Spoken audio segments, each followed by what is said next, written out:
Hello students, today we will start the second unit first part theory of consumer behavior. Before starting this unit, I request you all that think yourself as a consumer. Now who is consumer? The consumer, one who buy and consume a commodity. Think yourself as a consumer, then it will be easy for you to understand this part. So let's start. First question is define consumer equilibrium. A consumer equilibrium is that position of rest where consumer consume and get maximum satisfaction by spending his entire income. Consumer उपभोक्ता संतुलन उस अवस्था को कहते हैं जहां पर consumer कोई भी चीज़ कंज्यूम करता है, कंज्यूम मीन्स उसे यूज़ करता है और उन्हें मैक्सिमम सेटिस्फैक्शन मिलता है अपने सारे इनकम को खर्च करके उन चीज़ पे. For example, if you went to a market and buy something, तो आप इस तरह से उन चीज़ों को खरीदेंगे, you are going to purchase in such a way that by spending his entire income you get maximum satisfaction. जैसे कि for example if I say that you went to the market and buy potato and onion, इसका मतलब ये नहीं कि आप 50 potato 50 onion लेके आएंगे, 50% पोटैटो 50% ओनियन. आपको इस तरह से लाना है दैट आपका पूरा इनकम भी खर्च हो जाए and you can get maximum satisfaction. हो सकता है आपको 8 किलो आलू और 2 किलो प्याज में मैक्सिमम सेटिस्फैक्शन मिलता हो, किसी को 6 किलो आलू और 4 किलो प्याज में मैक्सिमम सेटिस्फैक्शन मिलता हो. सो वो पोजीशन, वो कॉम्बिनेशन, वो अवस्था जहाँ पर कंज्यूमर अपना सारा इनकम खर्च करके सबसे ज़्यादा सेटिस्फैक्शन मिलता हो, that position is called the consumer equilibrium. I hope you have understood. You can better understand this through the theory which will be discussed later on. Come to the second question. What are the two approaches of consumer equilibrium?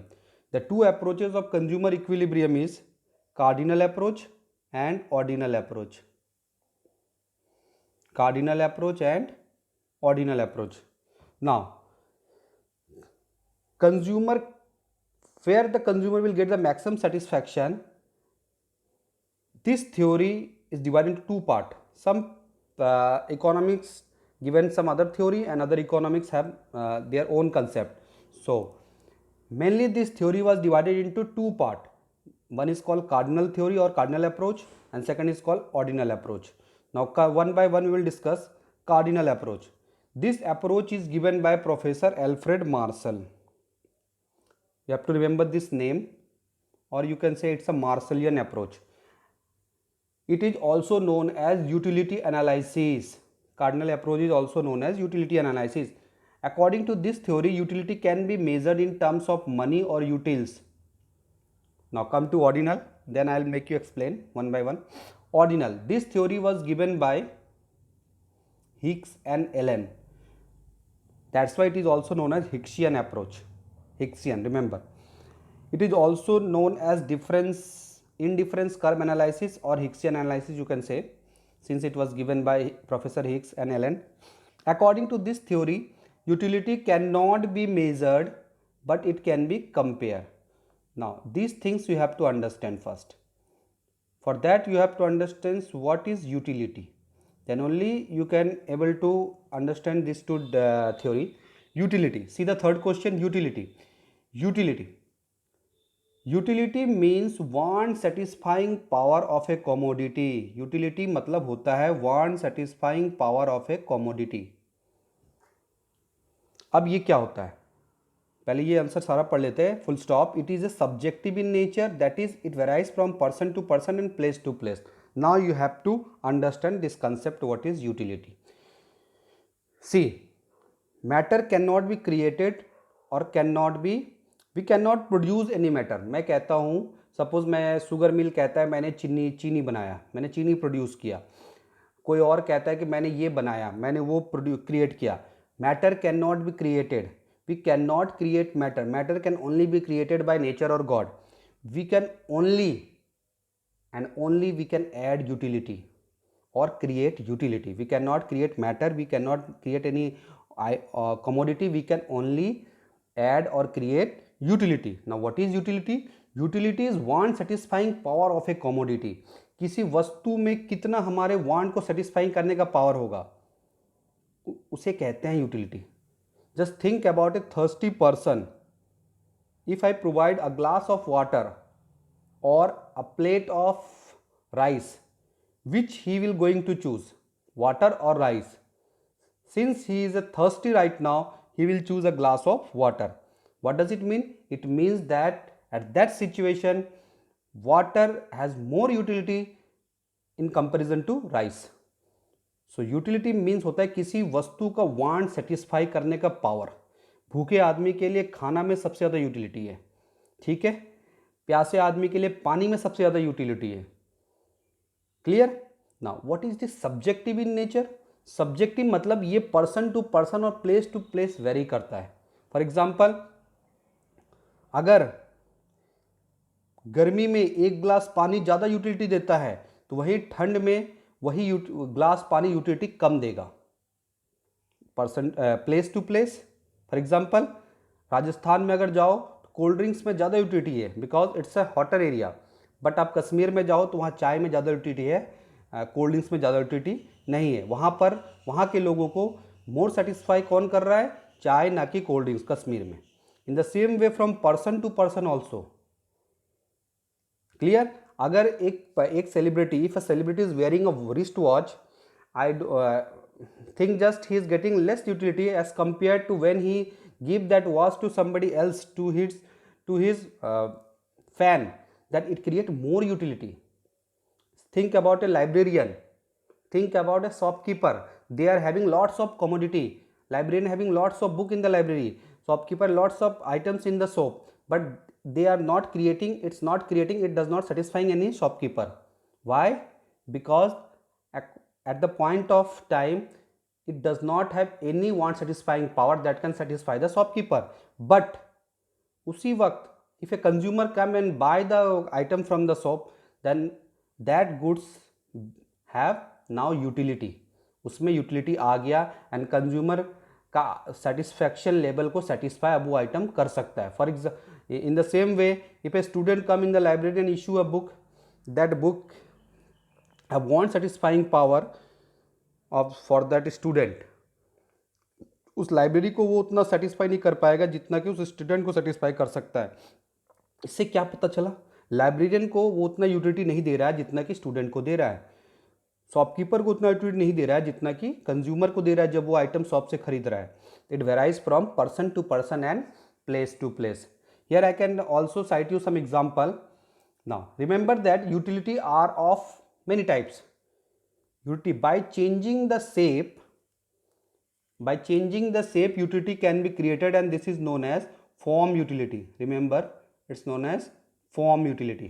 By changing the shape, for example, wood in a jungle have no utility, have no want satisfying power, but when we convert it into furniture, it creates utility. Now it can satisfy the wants of a person. Understood? That is called form utility. Next is place utility. Place utility means by changing the place. For example, sand in the bank of river, sand in the bank of river has no utility since it cannot satisfy any people want. But when we bring that sand in a city in a trolley, it become utility because people used to purchase for the construction of their house. So sand, by changing the place, utility comes create. Okay, next is time utility. Time utility means by storing something for some time, utility can be created. For example, if we store a old wine for some days, it create more satisfaction to the person who used to drink. So utility can be created by storing something. Clear? Next, possession utility. Possession utility means by changing the ownership. Right now I have given you example of a librarian and a shopkeeper. Ownership, at that time book owner of the library book is librarian. At that time no utility is there in the book, but when those books are issued to the student, now the owner is student, it creates utility. Now it can satisfy the wants of student. Clear? So form utility, place utility, time utility and possession utility means changing of ownership, possession utility. Clear? So now again come to the difference between cardinal and ordinal approach. See the third point of cardinal approach given by Professor Alfred Marshall. See this. According to this theory, utility cannot be measured in terms of money. Utility can be measured in terms of money. Marshall ये कहता था कि utility को माप सकते हैं. It can be measure in terms of money. और उसने जो यूनिट दिया था यूटिलिटी मेजर करने के लिए, that is called utils. You have to remember these two things. For example, अगर मैं कुछ खरीदने जाता हूँ, मैं बहुत भूखा हूँ और दो चीज़ मार्केट में मिल रहा है, एक 10 रुपये का और एक 15 रुपये का. तो मैं अगर 15 रुपये का चीज़ कोई खरीद रहा हूँ तो इसका मतलब उसमें यूटिलिटी 10 रुपये से ज़्यादा है. If the price of any commodity is rupees 10 and other one is 15, if I am ready to pay 15 rupees for the other commodity, it means it has more utility. So Marshall said that utility can be measured in terms of money. In that sense, what we can say that rupees 15 price of the commodity gives 15 utils as compared to that having 10 rupees. Understood? Marshall said that utility can be measured in terms of money and the unit which we use is utils. Clear? Now just think. So clear. I think you have understood. You can understand better on later on, because we are going to do the numerical also, so that you can able to understand clearly. But come to Hicks and Allen ordinal approach. Hicks and Allen says that utility cannot be measured. It's a psychological process. We cannot be measured. अगर मैं कहूँ आपको चाय P के utility मिला, आप बोलोगे हाँ सर इसने हमारे वांट्स को सेटिस्फाई किया. अब मैं कहूँगा चलो लिख के बताओ कितना किया, तो ये आप लिख नहीं सकते. It's a qualitative measure. It can not be measure. It's a qualitative term. तो हिक और एलन का कहना था कि यूटिलिटी को मेजर नहीं कर सकते, but it can be compare. It can be compare और we can give the rank. For example, अगर वो 2 कप चाय पीता है तो मैं आसानी से पूछ सकता हूँ सर किस में ज़्यादा सेटिस्फैक्शन मिला, पहले वाले में या दूसरे वाले में. वो तुरंत बोलेगा सर पहले वाले में. तो इससे हम क्या कह सकते हैं कि यूटिलिटी कंपेयर कर सकते हैं. किससे ज़्यादा सेटिस्फैक्शन मिला सर, पहले वाले में, तो सर इसमें ज़्यादा यूटिलिटी और इसमें कम है, दूसरे वाले में कम. अगर एक भूखे आदमी को 4 ग्लास पानी पिलाए और पहला ग्लास बोले किस में ज़्यादा सेटिस्फैक्शन मिला था, पहले वाले ग्लास में या चौथे वाले ग्लास में, अगर प्यासे आदमी को पानी पिलाया जाए, वो बोलेगा सर पहले वाले ग्लास में ज़्यादा सेटिस्फैक्शन मिला था. इसका मतलब it means that first glass of water has more utility as compare to fourth glass. Clear? But Marshall ने ये कहा था, मार्शल सेज दैट वो देखो उस ग्लास के लिए कितना रुपीस पे करने को तैयार है. जिसके लिए ज़्यादा रुपीस पे करने को तैयार होगा उसका मतलब उसमें यूटिलिटी क्या है, ज़्यादा है. फॉर एग्जाम्पल, उस प्यासे आदमी ज़्यादा पैसा देगा पहले ग्लास के पानी के लिए, लेकिन चौथे ग्लास के लिए उतना पैसा नहीं देगा. Understood? So Marshall is also correct and ordinal approach Hicks and Allen is also correct, because Marshall says it can be measured in terms of money.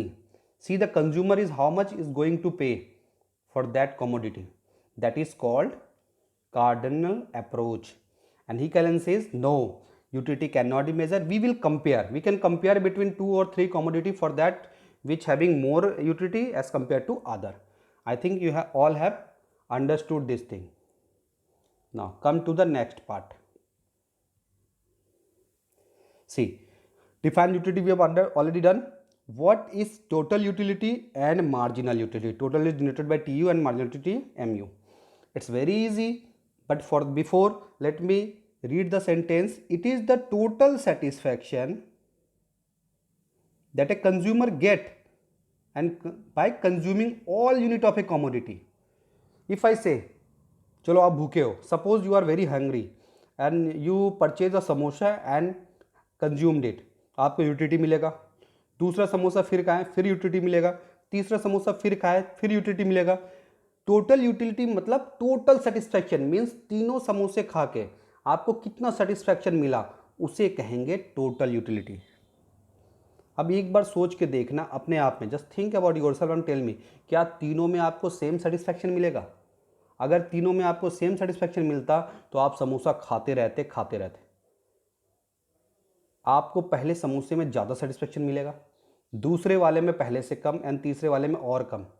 ये we will discuss on later on, but remember what is total utility. Total utility means all unit of commodity, सारे unit consume करके कितना satisfaction मिला, total satisfaction, पहले वाले से plus दूसरे वाले से प्लस ये तीनों को ऐड करके जितना आएगा that is called total utility. So the formula to calculate total utility is TU is equal to summation MU, summation MU. Now come to marginal utility. marginal itself mean additional, कहीं भी marginal word आए तो समझ लीजिएगा उसका मतलब होता है additional. Now what is marginal utility? It is the additional satisfaction that a consumer get by consuming one extra unit of a commodity. Now बहुत ध्यान से समझने की कोशिश करोगे। फॉर एग्जाम्पल, एक समोसे से आपको यूटिलिटी मिला 40 यूटिल्स फॉर एग्जाम्पल, सपोज दूसरे से क्या मिलेगा 40 से कम, चलो ले लेते 35, ठीक है, क्लियर। टोटल यूटिलिटी कितना हो गया, टोटल यूटिलिटी हो गया 75, 40 plus 35 that is 75। Now the question is total utility कितना हो गया 35, सॉरी 75, बट मार्जिनल यूटिलिटी कितना हो गया। तो मार्जिनल यूटिलिटी का definition, it is additional satisfaction that a consumer get by consuming one extra. पहला कंज्यूम करने से कितना मिला था 40, और फिर एक कंज्यूम किया तो 40 मिला, दो कंज्यूम किया तो कितना मिला 75। इसका मतलब दूसरे से कितना मिला एक्स्ट्रा 35। इस 35 को बोला जाएगा marginal utility. Think, he consumed first samosa and get 40 utils, then he consumed one samosa he consumed get 40, two samosa he consumed and total utility he got 75. That means what is the marginal utility from that second samosa, how much he is getting, it means extra, additional is 35, then only it can get 75. For example, again I am saying, if one person is consuming any commodity, one unit consume and get 30 units, total utility is getting 30, and 2 unit of that commodity is consumed and he is getting 50 util satisfaction, then what is the marginal utility, tell me। दूसरे वाले से कितना मिला उसे satisfaction, सोच के बताइए। एक से 30 मिला, टोटल यूटिलिटी का बात कर रहे हैं, दो से 50 मिला, तो दूसरे वाले से कितना मिला 20, एडिशनल कितना है, एडिशनल कितना है 20। इस 20 को क्या बोला जाएगा marginal utility. Understood, this 20 is known as marginal utility.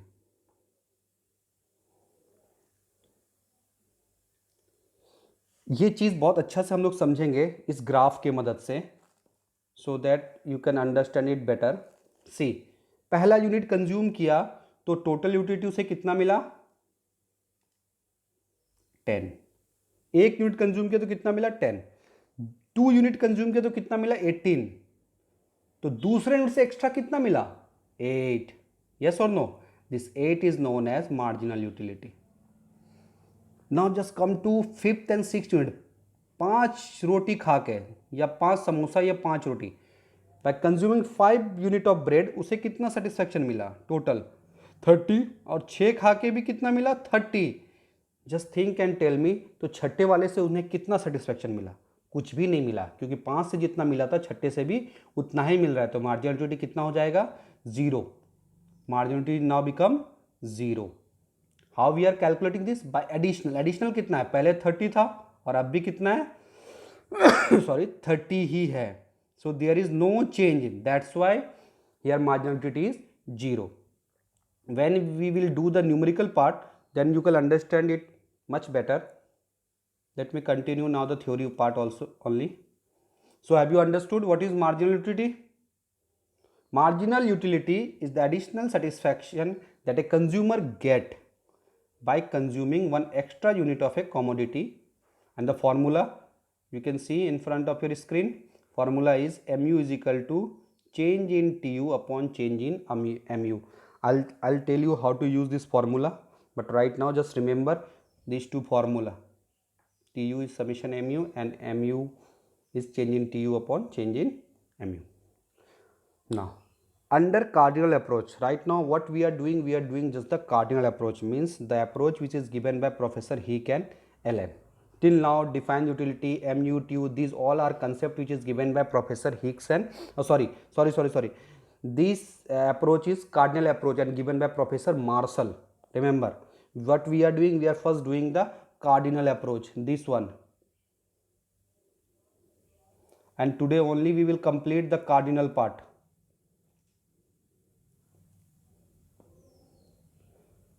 See, this is called cardinal approach given by Marshall. This to utility, total utility, marginal utility, these things comes under cardinal approach. So what we are doing the cardinal part. Under this approach there are two law. Now we will complete or cover the two law along with the numerical, and in the next class we will start ordinal. Clear? So let's start. Under cardinal approach there are two law. The first law is known as law of diminishing marginal utility. Law of diminishing marginal utility. So what is the question? State law of diminishing marginal utility. What are its assumptions and limitations? We will read the answer. This law was given by Professor H.H. Gaussian. So it is also known as Gaussian's first law or law of satisfaction. According to this law, as more and more a commodity is consumed, the satisfaction from each successive unit goes on falling. Remember this thing, very important. Again I am saying, as more and more a commodity is consumed, as more and more a single commodity, one commodity is consumed, sorry, the satisfaction from each successive unit goes on falling. What does it mean? एक चीज़ को अगर आप बार बार consume करते हैं, बार बार उसे use करते हैं, चाहे वो कपड़ा हो, चाहे वो मोबाइल हो, चाहे वो खाने की चीज़ हो, एक चीज़ को अगर बार बार कंज्यूम करते हैं तो हर बार इस सक्सेसिव मतलब हर बार मिलने वाला जो सेटिस्फैक्शन है वो क्या होते जाएगा? फॉल होते जाएगा, यानी वो क्या होते जाएगा? कम होते चले जाएगा. Now think about a hungry person so that you can able to understand it properly. Now just think about a hungry person.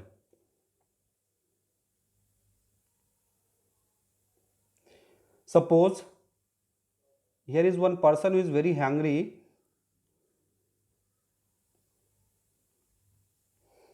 and he used to consume 7 unit of bread.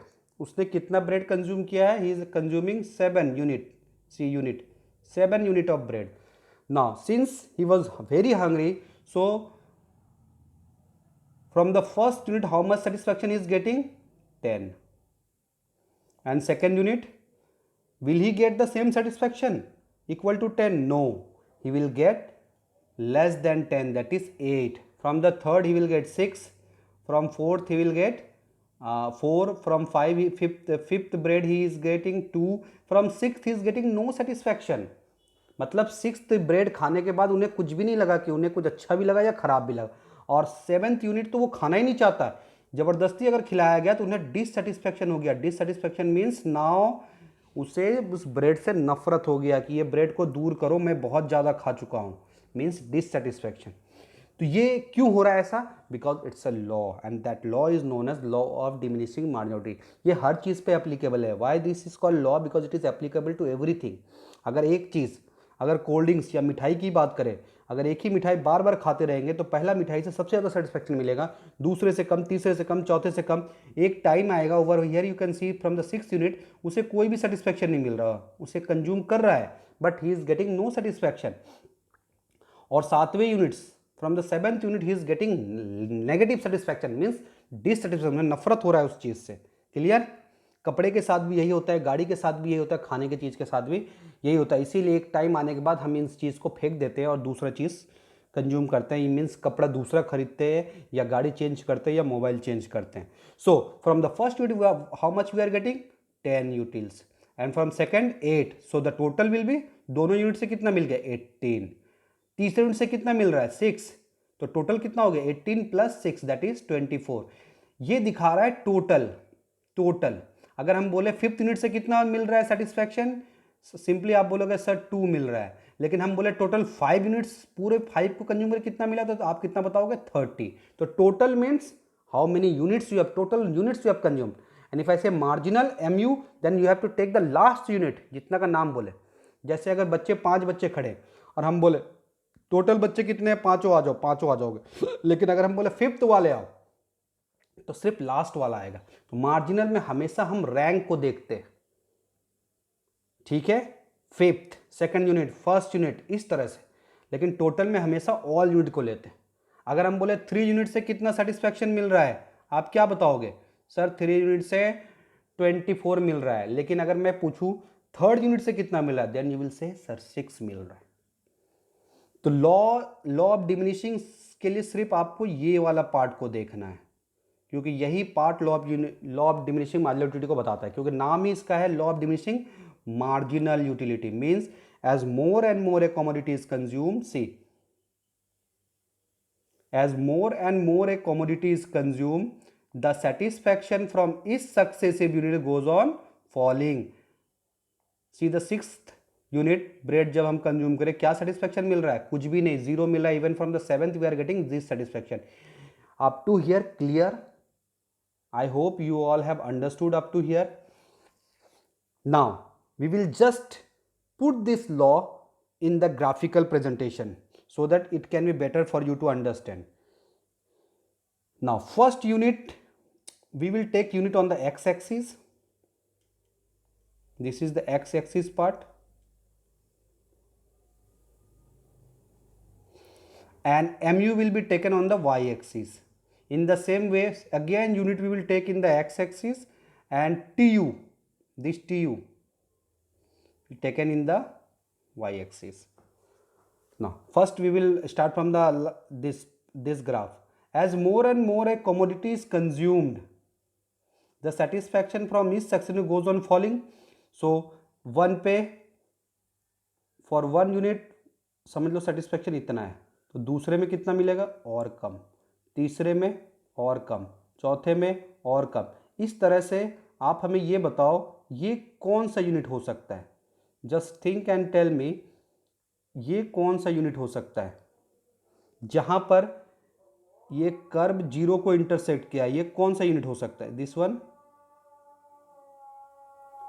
ये पॉइंट क्या दिखाता है, ये point shows कि इस पर हमें कोई सेटिस्फैक्शन नहीं मिला, यानी ये कौन सा यूनिट का बात कर रहा है, sixth unit. Very good, clear. And ये जो इस लाइन से जब एक्स एक्सिस वाले से नीचे आ जा रहे हैं, means we are getting negative, यानी डिससेटिस्फैक्शन। इस लाइन से अगर नीचे आ जाते हैं तो वी आर गेटिंग डिससेटिस्फैक्शन, उस चीज़ से नफरत हो रहा है, यानी उस चीज़ से कोई सेटिस्फैक्शन नहीं मिल रहा बल्कि नेगेटिव सेटिस्फैक्शन मिल रहा है। तो जैसे जैसे एक चीज़ को कंज्यूम कर रहे हैं उससे मिलने वाला सेटिस्फैक्शन क्या होता जा रहा है, गिरते जा रहा है, गिरते जा रहा है। And when we draw this curve we get a MU curve, और एमयू कर्व ड्रॉ करने के बाद जब उसमें देख रहे हैं तो वो कैसा है, downward sloping. What is the shape of MU curve, downward sloping. क्यों डाउनवर्ड स्लोपिंग है, because as more and more a unit of bread increase the satisfaction goes on decrease, that's why it's downward sloping. Why I tell you in the earlier class also, कैसा relation है यहाँ पर, inverse relation है। Bread को increase कर रहे हैं तो सेटिस्फैक्शन क्या हो रहा है, डिक्रीज हो रहा है, यूटिलिटी एमयू क्या हो रहा है, डिक्रीज हो रहा है। तो कैसा रिलेशन है, inverse. And when there is inverse relation the curve will be downward sloping. Clear? Now what you have to see now how we are getting the total utility। अगर न्यूमेरिकल का बात करें, शेड्यूल का बात करें, this is called schedule. अगर schedule का बात करें तो पहला यूनिट में हमें कितना मिला था satisfaction, 10 will be the total. दूसरे से कितना मिला था, 8, तो टोटल कितना हो जाएगा, 10 + 8 दैट इज 18। तीसरे से कितना मिला है, तीसरे यूनिट से कितना मिल रहा है, 6, यानी टोटल 3 यूनिट से कितना मिला, तो इन तीनों को ऐड करके लिखना है, 10 + 8 18, 18 + 6 24, सी 24। तो यहां पर टोटल यूटिलिटी कर्व कैसे बनाया गया, ये वाला, by adding mu। I have told you the formula also, by adding mu we are getting total utility. इसे जब हम लोग नोट कॉपी में बनाएंगे, नोटबुक में बनाएंगे, then you can better understood. Just see mu curve, this mu curve is when it is above this x axis it is positive। कोई भी लाइन जब x axis से ऊपर होता है it is positive, and when it is below this line it is negative, and at the point of intersection it is 0। तो mu can be positive over here, can be negative this one, and can be 0 also. Clear?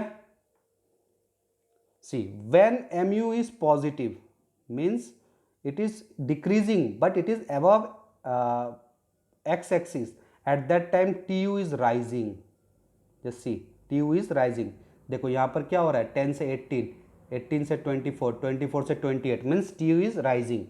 When mu become 0, see this point, जहाँ पर mu क्या हो गया, 0 हो गया, means point of intersection, see this one. When mu become 0, at that time tu become maximum. Now what is the meaning of maximum? Maximum मतलब इससे ऊपर वैल्यू नहीं जाएगा. See, when 6 नंबर यूनिट को देखो, जब mu 0 है उस वक्त tu कहाँ है, 30 पे, मीन्स 30 इज द मैक्सिमम. इसके ऊपर ये नहीं जाएगा, इसके ऊपर ये 28 पे आ गया, यानी इसके बाद ये फॉल होगा, ये उसका मैक्सिमम है. तो व्हेन 6 यूनिट पे चेक करो, when mu is 0, eight that time tu is maximum. How much tu eight that time? tu is 30 I think, yes. So tu is maximum eight that time. Clear? तो जब mu 0 होगा, ये point, उस time tu क्या है, maximum. याद रखना, when mu is 0 and tu is maximum, that point is called point of सेटाइटी, means point of saturation. Remember, this point is called point of saturation. Point of saturation, point of saturation, because ये वो point है जहां पर उस unit को consume करके, यानी उस ब्रेड को कंज्यूम करके वो कहाँ पहुंच गया है, वो कंज्यूमर सैचुरेशन लेवल पे पहुंच गया, यानी इसके बाद उन्हें अब कोई सेटिस्फैक्शन नहीं मिलेगा, बल्कि उसे क्या मिलेगा, डिससेटिस्फैक्शन, नेगेटिव सेटिस्फैक्शन. मतलब अब टीयू क्या होगा, डिक्रीज होगा, अब इंक्रीज नहीं होगा. That's why after this point when we see the mu become negative, at that time TU falls, means TU अब घट रहा है. So what relation we are getting over here? See, there are three relation. When mu fall but positive, at that time tu rises. When mu becomes 0, at that time tu become maximum. And this point is called point of satiety. And when mu become negative, at that time tu falls. Clear? I hope you all have understood. Now we will discuss it in later on. Come to the next question. But this law can only be applicable if we have to assume something. There should be some assumptions. Remember, assumptions means you have to assume something for making this law applicable. Assumptions, सबसे पहला assumptions है there should be standard unit. Yes. अब बोलोगे sir ये standard unit मतलब, अब सोच के देखो, ब्रेड के बारे में बात करते हो, वो बंदा भूखा था, वो एक ब्रेड से उसे कितना सेटिस्फेक्शन मिल रहा था, मान लो एक ब्रेड से उसे मिल रहा था 10, दूसरे से क्या मिलेगा, 10 से कम, दैट इज 8. लेकिन अगर मैं कहूँ कि उसे पहली बार में एक ब्रेड नहीं दिए, बल्कि ब्रेड का एक टुकड़ा दिए, और दूसरे बार दूसरा टुकड़ा दिया, तो सोच के देखिए उसे दूसरे से टुकड़े से ज़्यादा सेटिस्फेक्शन मिलेगा या कम मिलेगा? दूसरे टुकड़े से ज़्यादा सेटिस्फेक्शन मिलेगा, क्योंकि उन्हें एक ब्रेड नहीं दिया गया था जो उसका एक स्टैंडर्ड है, बल्कि उसे क्या दिया गया था, ब्रेड का एक टुकड़ा. तो there should be a standard unit. For example, अगर एक भूखे को, एक प्यासे को एक गिलास पानी दे, तो दूसरे गिलास पानी से उन्हें सेटिस्फेक्शन क्या मिलेगा, कम मिलेगा. दूसरे गिलास में उसे यूटिलिटी क्या मिलेगा, कम. बट अगर उसे पहले चम्मच से पानी पिलाए, एक छोटा सा स्पून से अगर पानी दे, दूसरे स्पून में क्या होगा, सेटिस्फेक्शन ज़्यादा होगा, क्योंकि वो और ज़्यादा बौखला जाएगा, पानी पीना है. अंडरस्टूड? तो there should be a standard unit. If we are not providing the standard unit, then this law is not applicable. अगर स्टैंडर्ड यूनिट ना दिया जाए तो फिर ये लॉ काम नहीं करेगा, फिर सेटिस्फेक्शन डिक्रीज नहीं होगा, क्योंकि लॉ क्या कहता है कि satisfaction goes on falling. But अगर स्टैंडर्ड यूनिट को हम फॉलो ना करें तो सेटिस्फेक्शन फॉल नहीं होगा, बल्कि सेटिस्फेक्शन क्या होगा, इंक्रीज होगा. Remember this, very important. अगर चाय का एक स्टैंडर्ड, अगर एक कप ऑफ टी है, कप है, अगर उसे एक चम्मच में चाय दे तो दूसरे चम्मच से सेटिस्फेक्शन क्या मिलेगा, ज़्यादा. लेकिन एक कप चाय दे, दूसरे कप से क्या मिलेगा, कम. Getting my point? There should be standard unit. Now consumption should be continuous. Continuous means consumption वो लगातार करे. लगातार means अभी एक ब्रेड खाया, फिर थोड़ी देर में एक ब्रेड खाया, फिर थोड़ी देर में एक ब्रेड खाया, देन इट्स ओके. लेकिन अगर एक ब्रेड अभी खाया, फिर शाम को खा रहा है, फिर दूसरा दिन खा रहा है, तो सेटिस्फैक्शन डिक्रीज नहीं होगा. सेटिस्फैक्शन कैन बी इक्वल और मोर भी हो सकता है. एक प्यासे को एक गिलास पानी पिलाओ, फिर पानी पिलाओ, फिर पानी पिलाओ, तभी ये लॉ काम करेगा। लेकिन एक गिलास पानी पिलाए, फिर उसे क्या किया, शाम को पानी दिए, तो सेटिस्फैक्शन फॉल नहीं हो सकता है, इट मे बी इक्वल और इंक्रीज भी हो सकता है। तो कंजम्पशन क्या होना चाहिए, कंटिन्यूस। आप लोग देखे होंगे घर पे भी हम लोग एक कपड़ा पहन पहन के बोर हो जाते हैं, हमें सेटिस्फैक्शन क्या मिलने लगता है, कब मिलने लगता है, उसको रख देते हैं, ठीक है, रख देते हैं, बट कुछ ही महीनों बाद फिर से उसे वापस निकालते हैं तो उसमें सेटिस्फैक्शन लगता है, बिकॉज हम लोग वो कंटिन्यूस नहीं पहन रहे थे, वो कंटिन्यूटी को हम लोग रोक दिए थे। दैट्स वाई कुछ महीने बाद जब उसे बाहर निकालते हैं तो उसे पहनने में हमें अच्छा लगता है। क्यों, क्योंकि जब हम कुछ दिन के लिए रख दिए तो वो कंटिन्यूटी खत्म होने की वजह से उसमें अगेन यूटिलिटी आ जाता है। Clear my point. So consumption क्या होना चाहिए, कंटिन्यूस होना चाहिए, then only this law is applicable. And the third is price and income should be constant, very important. एक तो उस ब्रेड का प्राइस कांस्टेंट होना चाहिए। मान लो ब्रेड का कीमत 10 रुपये है, तो जितने बार हम ब्रेड खरीद रहे हैं 10 रुपये होना चाहिए हर बार। अगर वो प्राइस को कम करेगा तो हम, मेरा सेटिस्फेक्शन भी बढ़ेगा और हम ज़्यादा कंज्यूम करेंगे। सोच के देखो, अगर 10 रुपये लेके गए तुम समोसे खाना, एक समोसे खाए, अगर वो बोलेगा 2 रुपये करके है तो तुम 3-4 समोसे खा सकते हो, because price is low eight that time. तो प्राइस और इनकम, तुम्हारे जेब में जो पैसा भी क्या होना चाहिए, कॉन्स्टेंट होना चाहिए। अगर इनकम, मान लो कोई आगे तुम्हारे जेब में 100 रुपये दे गया, तुम वो चीज़ को ज़्यादा खाने लगोगे, तो प्राइस और इनकम को भी क्या मान के चलना पड़ेगा, constant, then only this law is applicable. तो unit should be standard, consumption should be continuous and price and income should be constant, but there are certain limitations also in this law. Now what is limitation, limitation मतलब कुछ चीज़ें ऐसा है जिस पर ये law काम नहीं करता। फॉर एग्जाम्पल मनी, आप सोच के देखो, आपको लगातार अगर कोई हर बार पैसे देते रहे तो आपका क्या सेटिस्फैक्शन घटेगा या बढ़ेगा, सेटिस्फैक्शन लगातार बढ़ सकता है या इक्वल हो सकता है, लेकिन सेटिस्फैक्शन घट नहीं सकता। इन टर्म्स ऑफ मनी ये लॉ काम नहीं करता है, this law is not applicable. आप देखो जितना पैसा आएगा तो आप सोचोगे और दो और दो, there will be no utility known as zero, या नेगेटिव यूटिलिटी यानी डिसयूटिलिटी नहीं आएगा, सोचेंगे और पैसा है। This law is not applicable to greedy things like gold silver. Same जैसे मनी के साथ होता है गोल्ड और सिल्वर, जितना गोल्ड आए उतना आप सोचोगे और आए और आए, मतलब ये लॉ गोल्ड और सिल्वर पे भी काम नहीं करता है। आपने वो एग्जाम्पल पढ़ा है किंग मिडास का, जिसको भी छूता था गोल्ड हो जाता था, ठीक है। Now this law is not applicable to hobbies also. Hobbies मतलब जो चीज़ हम अपने हॉबीज के लिए करते सो, इस पर भी ये काम नहीं करता। For example I have taken over year collecting stamp. अगर आपका हॉबी है स्टैम्प कलेक्ट करना, तो जितना स्टैम्प मिलेगा आपको, आप बार बार और कलेक्ट करना चाहोगे और कलेक्ट करना चाहोगे, आपका उसमें भी सेटिस्फेक्शन घटेगा नहीं। इसीलिए कोई भी काम को हॉबीज़ की तरह करना चाहिए, तो कभी भी हमारा उससे सेटिस्फेक्शन लेवल कम नहीं होगा। अंडरस्टूड, क्योंकि हॉबीज़ पर ये लॉ काम नहीं करता है। I hope you all have understood this law, law of diminishing marginality. अब हम एक लास्ट लॉ डिस्कस करेंगे, फिर ये यूनिट, ये टॉपिक कंटिन्यू रखेंगे नेक्स्ट लेक्चर में, लेकिन एक और लॉ डिस्कस करेंगे। For that, before that, see the next question, state consumer equilibrium in cardinal approach. अभी तक हम लोग कार्डिनल अप्रोच कर रहे हैं, तो सी अभी तक हम लोग को ये नहीं पता चला कि सर कंज्यूमर इक्विलिब्रियम कहाँ पर आएगा। कंज्यूमर इक्विलिब्रियम वहाँ पर आएगा under cardinal consumer equilibrium case where MUX upon PX is equal to marginal utility of money MUM, और if marginal utility not given then MUX should be equal to PX. Now what is this, you have to understand this.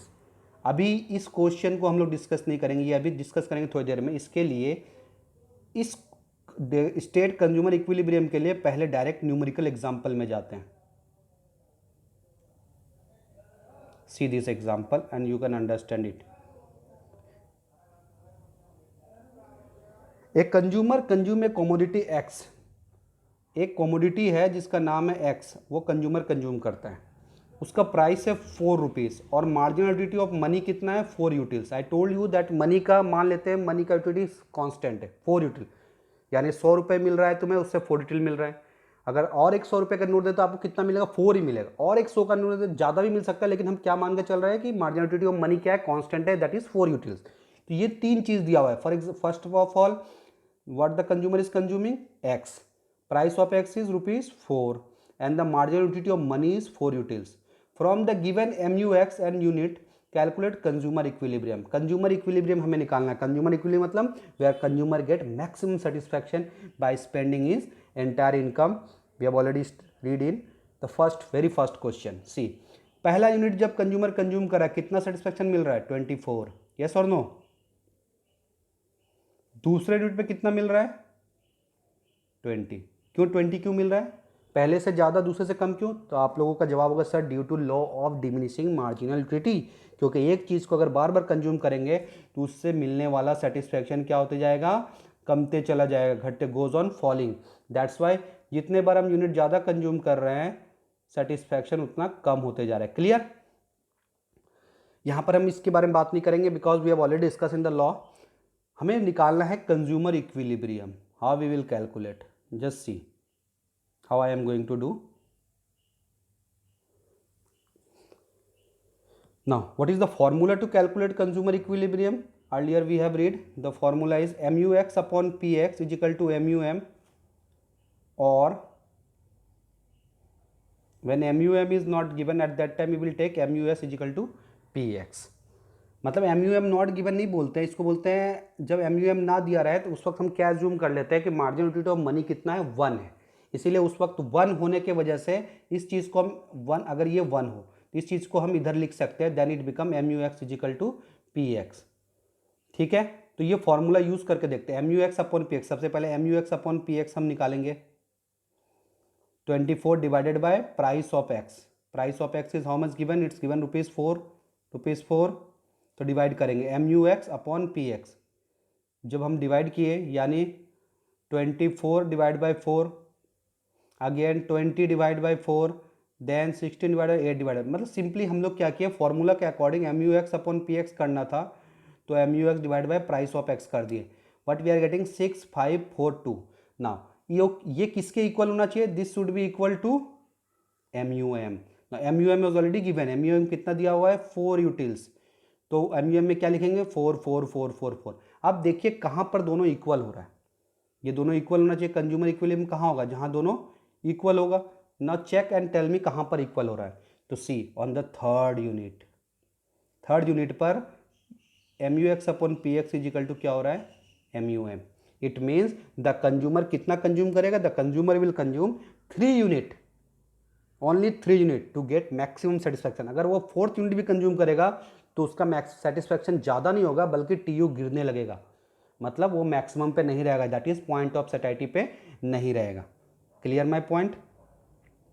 4th unit पे उन्हें maximum satisfaction नहीं मिलेगा। Maximum satisfaction कहाँ पर मिलेगा? जहाँ पर MUX is equal to PX हो, और वो कहाँ पॉसिबल हो रहा है? सिर्फ 3rd यूनिट पे। The consumer will consume 3 unit of that commodity to get consumer equilibrium. Understood? Now यहाँ पर एक क्वेश्चन आता है, सर क्या हो अगर MUX ज़्यादा हो PX से? सी ओवर हियर, सोच के देखो ये क्वेश्चन। क्या हो sir when MUX is greater than PX? When MUX is greater than PX, ऐसे में क्या करेंगे? MUX is greater than PX का मतलब क्या है? सेटिस्फैक्शन ज़्यादा है, प्राइस कम है। ऐसे में क्या करेंगे? कंज्यूमर इक्विलिब्रियम कहाँ पर होगा? जहाँ पर दोनों इक्वल हो। तो हमें दोनों को इक्वल करना है। दोनों को इक्वल कैसे करेंगे? We have to consume more of that commodity. In that case the consumer keep on consuming commodity X. ऐसे केस में कंज्यूमर एक्स को कंज्यूम करते रहेगा। अब बोलोगे सर क्यों? क्योंकि जितने बार वो एक्स को कंज्यूम करेगा, लॉ ऑफ डिमिनिशिंग क्या कहता है कि हर बार उसका सेटिस्फैक्शन क्या होगा? गिरते चला जाएगा। तो हर बार जब सेटिस्फैक्शन गिरेगा तो अभी ये क्या है? ज़्यादा है, तो ये कम होते चलेगा, कम होते चलेगा, कम होते चलेगा, और कम होते होते वो कहाँ पहुँच जाएगा? दोनों इक्वल में। और जैसे जैसे वो कंजम्पशन कर रहा है, सेकंड पॉइंट देखो, as the consumption increase MUX fall. ये तुम्हें पता ही है MUX क्यों? जैसे जैसे वो कंजम्पशन बढ़ाएगा MUX क्या होगा? फॉल होगा। यस और नो? और वो तब तक ये चलते रहेगा जब तक MUX इज इक्वल टू क्या ना हो जाए? PX। मतलब अभी तक MUX क्या था? ज़्यादा था PX के मुकाबले। अब वो कंजम्पशन बढ़ा देगा। कंजम्पशन जैसे ज़्यादा करेगा तो उससे MUX गिरते रहेगा ड्यू टू लॉ ये कहता है कि कंजम्पशन कम होते जाएगा, सेटिस्फैक्शन कम होते यानी MUX कम होते चला जाएगा, और MUX कम होते होते ऐसे पॉइंट पे पहुंच जाएगा जहां पर MUX इज इक्वल टू क्या हो जाए? PX। यानी when MUX is greater than PX, at that time consumer have to consume more so that MUX start fall, and it will continue till MUX become equal to PX। ठीक है? अब उल्टा आप लोग सोच के ऑपोजिट लिख सकते हैं। जब प्राइस ज़्यादा होता है ऐसे में क्या करेगा? Clear? Come to the next. Okay, next, in case of two or more commodity, for that you have to understand the second law also, because this formula is based on second law. Second law के लिए हम आएंगे यहाँ पर. Second law ज़्यादा बड़ा नहीं है, इसीलिए हम लोग बहुत आसानी से समझ सकते हैं. Second law, state law of equi marginal utility. First law क्या था? Law of diminishing marginal utility, and second law is law of equimarginal utility. Now what is this law? This law is given by Professor H.H. Gaussian. Again, this law is also given by Professor H.H. Gaussian. That's why it is known as Gaussian's second law or law of substitution. उसे क्या कहते थे? Gaussian's first law और law of satisfaction. इसे क्या कहेंगे? Gaussian's second law या फिर law of substitution. क्लियर? अब हम लोग इसको समझेंगे डिटेल में. कैसे? According to this law, ध्यान से समझोगे. According to this law, if a consumer consume two or more commodity, then he or she will spend his entire income in such a way that the last unit satisfaction of each commodity in respect to price should be same. अब इस चीज को आपको formula से समझना है.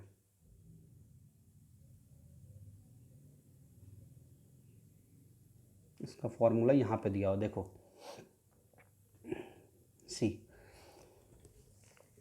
Law of diminishing, first law में सिर्फ हम सिंगल कमोडिटी लिए थे, लेकिन क्या हो अगर कंज्यूमर एक से ज़्यादा चीज़ें कंज्यूम करता हो, तो उस वक्त जो लॉ काम करेगा उस लॉ का नाम क्या है? Law of diminishing marginal utility. वो लॉ क्या कहता है कि अगर आप दो कमोडिटी या दो से ज़्यादा कमोडिटी कंज्यूम करते हैं, जस्ट टेक एन एग्जाम्पल, यहाँ पे दो कमोडिटी, एक एक्स है और एक क्या है? वाई है. तो दोनों को हम इस तरह से कंज्यूम करेंगे, अपना इनकम को इस तरह से डिस्ट्रीब्यूट करेंगे दोनों में कि दोनों से मिलने वाला satisfaction in respect to price यानी divided by price should be same. For example mu x upon P x,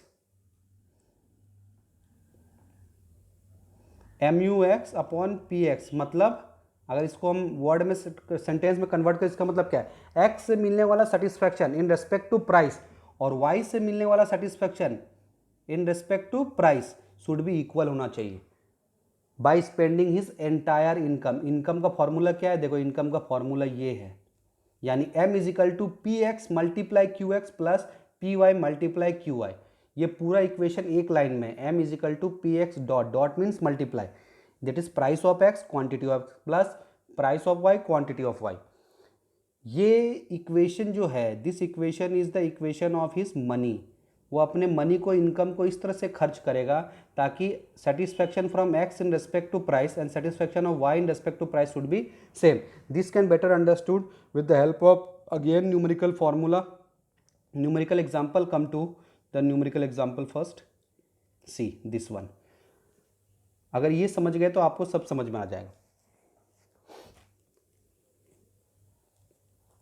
here Satish, an example, Satish has income of 88 rupees और सतीश दो गुड कंज्यूम करता है एक्स एंड वाई. एक्स का कीमत कितना? 8 रुपये और वाई का कीमत कितना? 8 रुपये, यानी दोनों का प्राइस सेम है.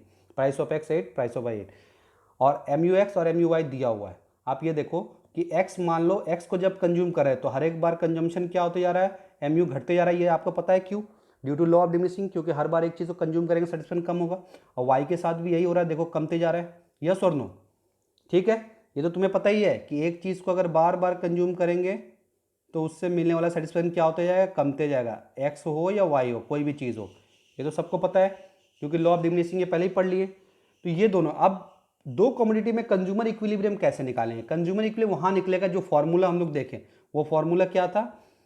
नीचे भी लिखा हुआ है, आप लोग देख सकते हैं. वो फॉर्मूला, सेम फॉर्मूला नीचे लिखा हुआ है, जहाँ पर लॉ जो कहता है वो लॉ का definition, M U X in respect of price और M U Y in respect should be equal.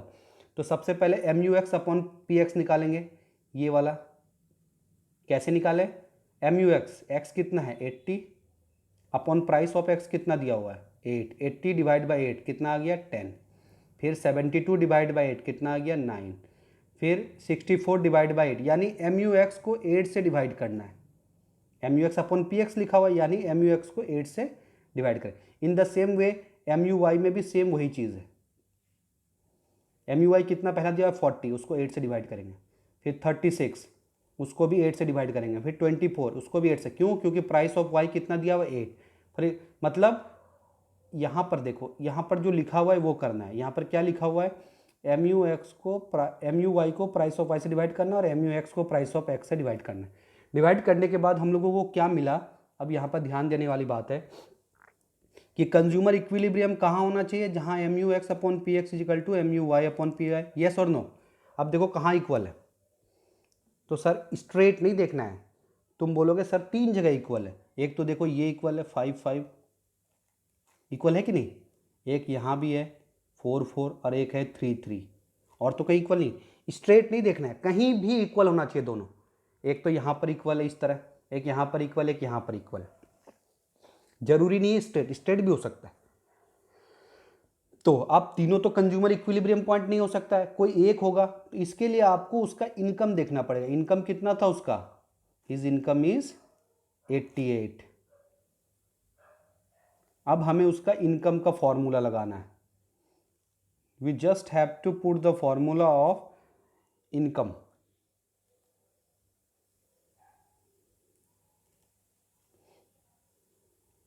अगर हम फॉर्मूला लगाए इनकम का, so what we are getting, say wait see income का अगर फॉर्मूला लगाए, M is equal to P x Q x plus P y Q y, yes और no. M के जगह कितना लिखेंगे 88, पी एक्स के जगह कितना लिखेंगे, प्राइस ऑफ एक्स कितना था 8, क्यू एक्स हमें पता नहीं, प्लस प्राइस ऑफ वाई कितना है 8 और क्यू वाई हमें पता नहीं। तो इक्वेशन क्या बना 88, ये वाला देखो 88, ये वाला 88 is equal to price of x into quantity of x plus price of y into quantity of y. इस इक्वेशन को बनाने से हमें ये पता चल जाएगा, रुको, 88 is equal to 8 into quantity of x plus 8, stylus सही से काम नहीं कर रहा है, ओके कोई बात नहीं, आप लोग ध्यान से देखें। तो ये इक्वेशन के मदद से हम we can easily calculate the consumer equilibrium with the help of this equation. ये इक्वेशन कैसे आया आप लोग ध्यान से देखोगे, 8 प्राइस है और क्यू एक्स पता नहीं है।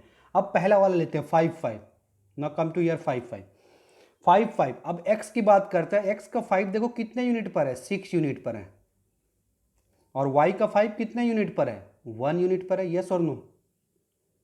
तो क्वांटिटी पे x वाले में क्वांटिटी पर कितना रखना है, इस क्वांटिटी की जगह पे कितना रखना है, x वाले में 6 रखना है और y वाले में क्वांटिटी पे कितना रखना है 1। और जो अगर इक्वल टू 88 आ जाता है then it will be the consumer equilibrium. Clear? अगर नहीं आता है तो फिर दूसरा वाला लेंगे। अब 4 की बात करते हैं, जस्ट सी 4। अब बताइए 4 वाले में just see and tell me, in case of x 4 comes under 7th unit, 7th unit पे आ रहा है 4, तो x के इस qx के जगह कितना लिखेंगे 4 नहीं लिखेंगे बल्कि 7th लिखेंगे। कितना लिखेंगे 7th। और qy के जगह पे कितना लिखेंगे, सोचो और बताओ, just think and tell me. तो देखो qy का 4 कहाँ है, यहाँ पर है, मतलब 2 लेना है। तो qy की जगह 2 लेके देखेंगे और फिर कैलकुलेट करेंगे। अगर 88 आता है तो ये कंज्यूमर इक्विलिब्रियम होगा। इस तरह से करके जब हम लोग देखें तो व्हाट वी आर गेटिंग कि 3 is the consumer equilibrium, 3 is the consumer equilibrium. ये आप करके देख सकते हैं। 3 मीन्स अगर x का 3 बात करें तो कितना यूनिट ले रहा है 8, और y का 3 बात करें तो कितना यूनिट ले रहा है 3, यस और नो। इसके स्ट्रेट में जो होगा तो 8 ले रहा है, तो 8 अगर यहाँ पे ले तो 8 8 जा 64, और फिर y का भी प्राइस 8 था और y क्वांटिटी में कितना लेंगे, y का क्वांटिटी में कितना लेंगे 3, क्योंकि 3 सीधा 3 में, तो 8 3 जा 24 और 64 प्लस 24 इज इक्वल टू 88। 64 एक में आ रहा है और एक में आ रहा है 24। जब दोनों को ऐड करोगे तो पूरा इक्वल टू m आना चाहिए। अगर इक्वल टू m नहीं आता तो इक्विलिब्रियम नहीं है, जैसे कि 5 में इक्वल टू m नहीं आया था, 4 में इक्वल टू m नहीं आया था, लेकिन 3 में इक्वल टू m आ रहा है, so that will be the consumer equilibrium. Go through this video again and again, then only you can able to understand. Since we are facing a problem of board over here, if we get the board, then it will be very easy for us to make you explain. Never mind, you can ask any question regarding this video by going through it. Video को बार बार देखें, then only you can able to understand. And don't fear to ask question, don't hesitate, ask. जितने बार समझना चाहे समझेंगे, लेकिन एक चीज़ याद रखिएगा हमेशा, think yourself as a consumer, then only it will become easy for you. I hope this topic is clear. Thank you.